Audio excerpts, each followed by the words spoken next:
Hello, welcome to my channel. I'm All Things Wrestling, and today I'm going to be reviewing WWE and Monday Night Raw, 6th of April 2020, the post-WrestleMania Monday Night Raw, with no smarky crowd. Sad face.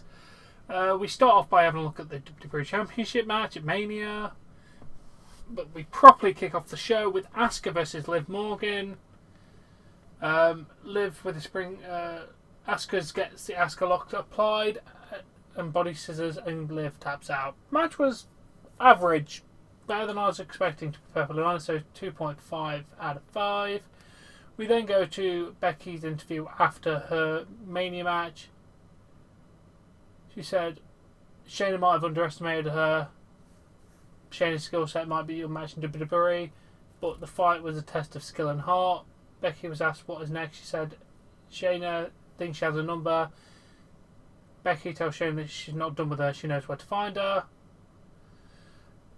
And then Shayna has her interview herself saying the thrill of victory, the agony of defeat, repeated it a couple of times, and then says, I promised Becky the agony of my defeat.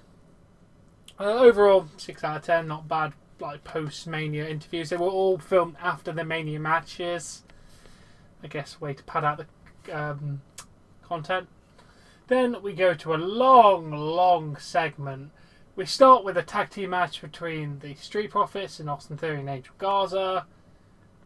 Vega grabs Ford's leg. We get a disqualification. Then Bianca Belair comes down as Theory and Garza are attacking the Street Profits. Bianca takes a mark and says she thinks she's doing something, but now she's here. She is the strongest and the greatest, and now she's the fastest. She tells Celine to come to the ring. We then have their match.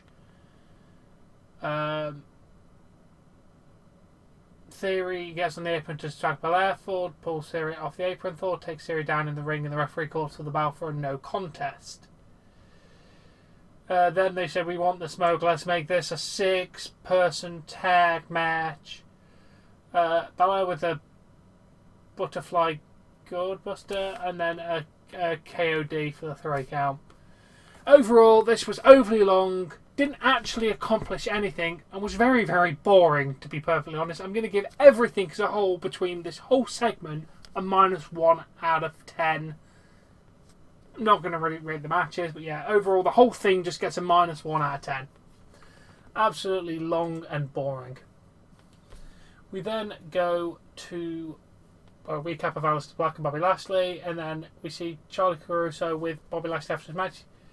He says, I feel like I need new management or a new wife. Lana shows up, oblivious to everything. Bobby walks away and Lana wants to know what Charlie did to her husband. 7 out of 10, that actually made me laugh a little bit. Then we go to Aleister Black versus Apollo Crews. This was quite a long match, but damn good. Crews counters Black with a sunset flip, followed by a black mass for the 3 count. Aleister Black picks up the victory. I'm going to give this a 3.25 out of 5. Overall, it was pretty good. Good job, Aleister. Good job, Apollo Crews. Then we have Cedric Alexander and Ricochet versus Danny Burch and Oney Lorcan. Ricochet with a recall to Lorcan for the 3 count. This was so disappointing compared to what it could be. Oney Lorcan and Danny Burch are damn good talents, and this match is just kind of nothing. Going to give it a 2.5 out of 5.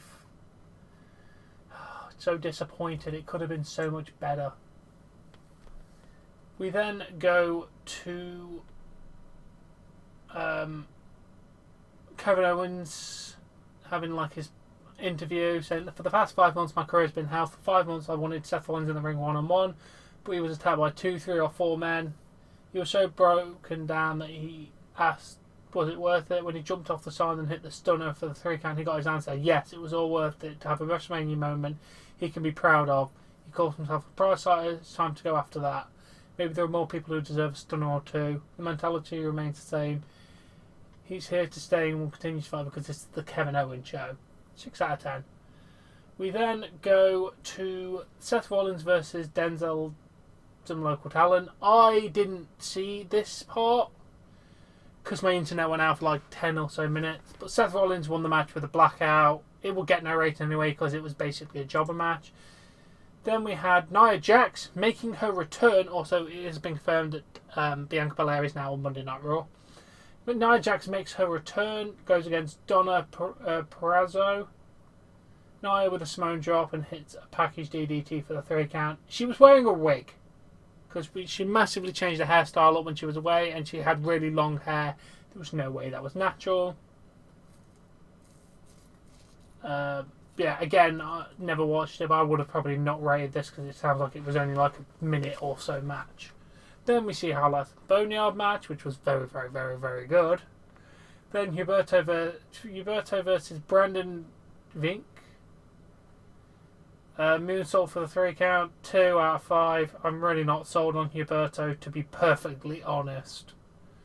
We then see Charlotte winning the NXT Championship. She has an interview and she says there's no need for people to congratulate her. Her dad had custom cars, custom suits. People said that the suit makes the man, but Ric Flair told her the man makes the suit. She's been Raw Women's Champion SmackDown and she's retired the Divas title. She's now 2-time NXT Women's Champion. Rhea was good, but she did, like everyone else does, bow down to the Queen. Woo! 5.5 out of 10. We then go to the end of Mania, seeing the WWE Championship match, obviously, and then Drew McIntyre is in the ring wearing the belt. He was congratulated on his review, and if he had felt what happened, it's been 20 minutes. He said he hasn't had a chance to talk to his family. It doesn't feel real, but I managed to get the plates put on the belt. During the match, I'd like to thank Paul Heyman. During the match, he was mentally, physically, and emotionally ready. When he saw Brock's eyes he never saw before, Brock was ready for war.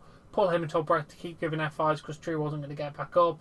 Drew said his life flashed before his eyes. He remembered everything he fought back after being knocked down, his personal and professional career. Every time Brock hit an F5, I stopped getting hit. I got angrier.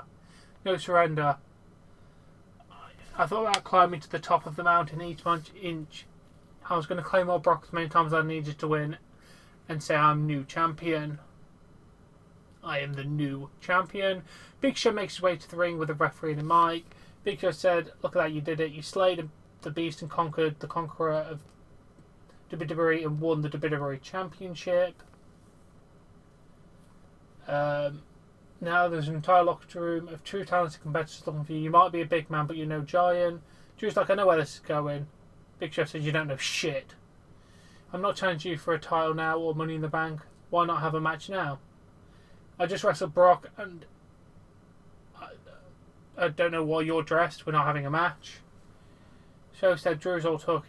He doesn't seem angry. He sees fear. Drew said, this isn't my first day. I'm not afraid of you, Show, and I know you're trying to push my buttons. I'm going to say this slowly so you can understand. There is nothing you can say that will convince me to fight you tonight. Yes, he did it just like that.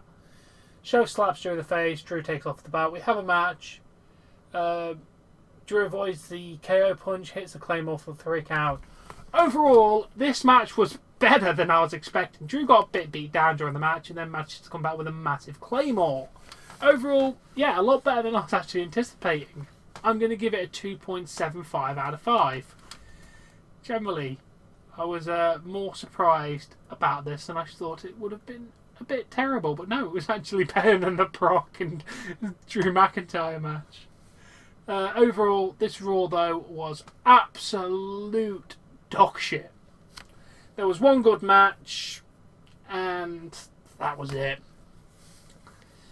Overall, I'm going to give this show a 2 out of 10. You're lucky Aleister Black and Apollo Crews saved this for you. But overall, yeah, not a good show at all. But I massively hope you have enjoyed this review. I hope you've enjoyed my live reactions for WrestleMania and Monday Night Raw. They were a lot of fun to watch, minus Raw, but I had an interesting audience, so it makes it more bearable. I would have fell asleep and gone to bed if I had not been watching with an audience. But yes, I'll be live for AEW. I'm not watching NXT TakeOver before anybody asks, because I don't really want to watch a TakeOver with no bloody crowd. It's going to be shit. Plus AEW, I like AEW. It's my Wednesday night treat. yes, thank you all for watching. Make sure you smash that like button, share and subscribe, and I shall catch you all later.